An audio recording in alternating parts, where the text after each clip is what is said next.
Protests after several players kneeled, raised their fists, or sat during the national anthem, some of them in the locker room before preseason games even got underway last night. Kevin Cork is live from the White House. So is it fair to say the president's calculus on this is that the anthem controversy is a political winner for him and the GOP?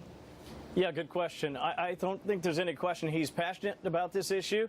And for that matter, Julie, I think it's fair to say there are a great many Americans who feel equally strongly about this issue and the anthem and kneeling, not just Republicans. So to that degree, this would certainly seem like a political winner for the president.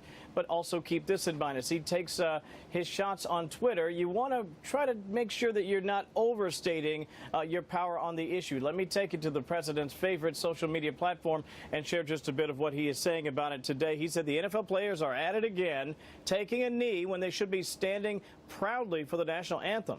He goes on to say numerous players from different teams wanted to show their outrage at something that most of them are unable to define. They make a fortune doing what they love. He goes on to say this: be happy, be cool. A football game that fans are paying so much money to watch and enjoy is no place to protest. Most of that money goes to the players anyway.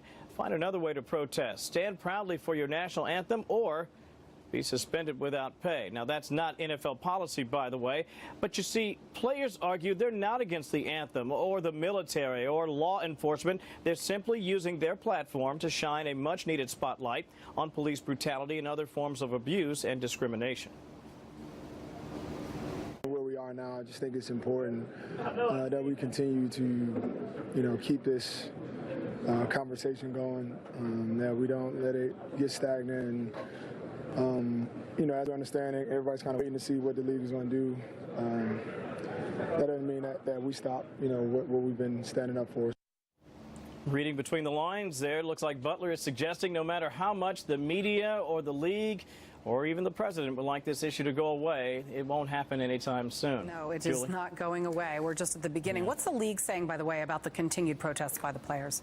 Yeah, they're trying to be very careful in how they couch their response, at least legally and officially. Keep in mind the conversation between the league and the Players Association is ongoing, but clearly this is something, Julie, they would like to avoid. Let me share part of the NFL statement issued last night after you saw a couple of Miami Dolphins players expressing the protest during the national anthem. The NFL saying the anthem will continue to be played before every game, and all player and non-player personnel on the field at that time are expected to stand during the presentation of the flag and performance of the anthem. Personnel who do not wish to do so can choose to remain in the locker room. Now, there are some players on some teams that are actually required, like the Dallas Cowboys, to stand for the anthem, but clearly the Dolphins and some other teams don't require their players to do that. It is an issue that most certainly, Julie, is going to be talked about a great deal in the months ahead. Back to you. All right. Kevin Cork, thank you. In the beginning of this, Mike Brown, the owner of the Cincinnati Bengals, put out a statement and essentially said sports and politics can be a tricky mix. Yeah. And we choose to keep the focus on the field. And we're seeing just how tricky this can be. Yeah, but the fans year later, are turned off by it. Two years if you later, think about it, viewership